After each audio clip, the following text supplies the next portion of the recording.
And the question is, could Arsenal be interested in another Chelsea reject? Let's get into the news.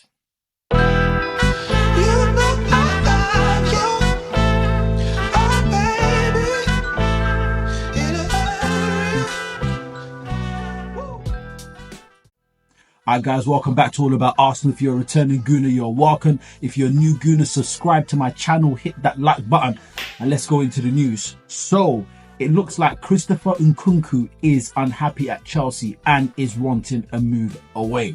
Let's get into the news. So, according to Offside, it says that Christopher Nkunku remains eager to leave Chelsea in the forthcoming January transfer window, sources have told Court Offside.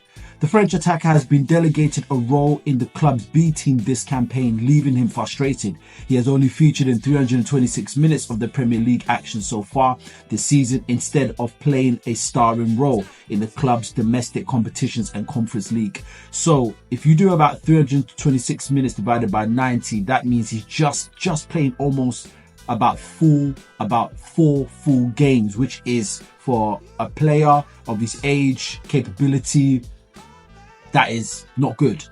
It's understood that Nkunku's representatives are currently exploring potential destinations for the 27-year-old, while Chelsea will not stand in the way of any player who does not wish to remain at Stamford Bridge. Court Offside understands that Arsenal are one of the clubs on Nkunku's radar as part of a potential deal, while another is thought to be PSG. Nkunku's a graduate of Les Parisiens Academy, signed his first professional contract with the club before moving to RB Leipzig in 2019 for 10.5 million. A spot at the park does this. What am I saying? A spot at the Parc des Princes could also be vacant. I don't know what's going wrong with me this morning. Could be vacant too, as PSG are currently looking to move on Randall Kolo Muane after Luis Enrique has made it clear the striker is not in his plans going forward.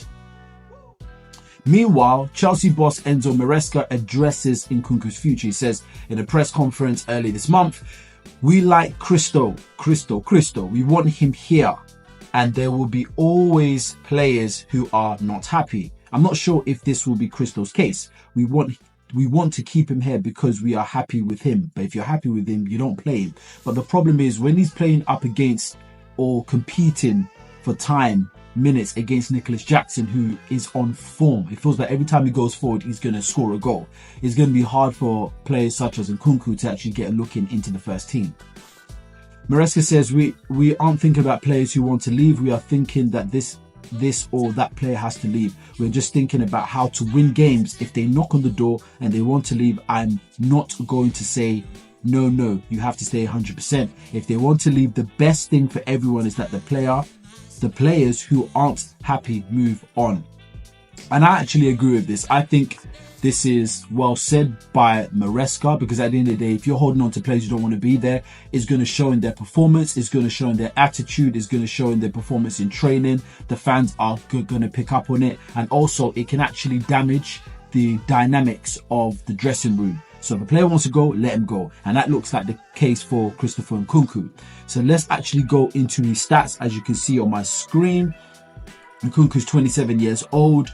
He is a centre forward. That is his main role. But let's look at his stats so far in the 24-25 season that we're in. So he's had a total of 18 appearances. 18 appearances. Hold on. That's just in the Premier League. Let me look at his condensed stats. Okay, this is what I'm looking for.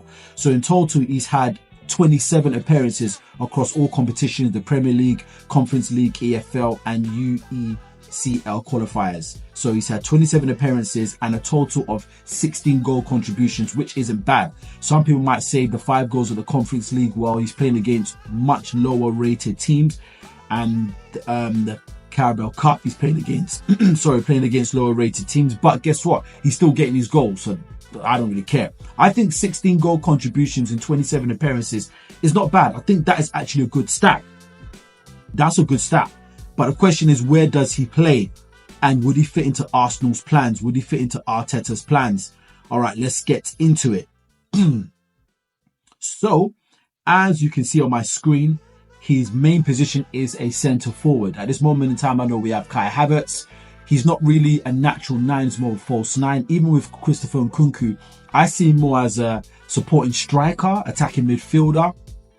But hey, he is a versatile player, which is something that Arteta will definitely be interested in. So he plays as centre forward. Other positions, he can play on the left. Now on the left, we've had considerable problems with Gabriel Martinelli. But yesterday, he scored a very, very good goal. He made a great decision and he scored a banger against Brentford yesterday away. It was a wonderful goal. And he's starting to recapture some form, but it looks like it might take him another season. And if we're trying to close down Liverpool, we need ready players who have that confidence, good decision-making abilities, and can make something happen. And Christopher Nkunku, in my opinion, he does have that skill set. I mean, 16 goal contributions in 27 games across all competitions. That is good. And I think that's good enough for Arsenal. He can also play as an attacking midfielder as well. We know we've been a bit short, especially when Odegaard has been injured. And my question is, if Odegaard was to get injured again, who else do we have? Like I said, we have no Fabio Vieira and we don't have a Smith Rowe anymore. So this could be a possible transfer for Arsenal. He's currently valued at 50 million euros. And his highest market value was 80 million while he's still at Leipzig, and he was tearing it up. But obviously, because he's not been playing as much as he should do, his current market value has gone down. So that's about 45 million in about pounds sterling. That is doable. I think that's a good amount for a player that's had 16 goal contributions in 27 games so far and is hardly playing. I do think that is a good deal, and I do think Arsenal should probably go for him. But let me know what you think in the comments. However, let's go into one other aspect which could be a deal breaker, and this is wages. So you can see on my screen, he's currently on 195k a week. Let's be honest, if he goes to Arsenal, he's not going to get that. Not saying that he's not worth it, but he's not playing enough games to show he has that quality to be on those wages, in my opinion. Arsenal are a club that are known for not paying out a lot. If he comes to Arsenal, that's going to be about 120 a week, 130. I guarantee that. He's not currently on a bonus. He's a 5-year contract worth 50.7 million with Chelsea. And as of Chelsea, these guys play like the amount they pay out for wages is ridiculous. But that's his current wage share. Like I said, if he goes to Arsenal, he's not getting paid that. I believe our highest earner is Kai Havertz, and I still don't think he's even worth it at all. But should Arsenal go for another Chelsea reject, or are you content with Gabriel Martinelli? I think he'll be a great addition on the left as well. I think he's affordable. If Arsenal can get him for about £40 million, I would say that is a good deal. And I remember what we did with Trossard in the January transfer window. I do think we need another variant in attack. Sterling is out. He's a flop. Sorry to say it.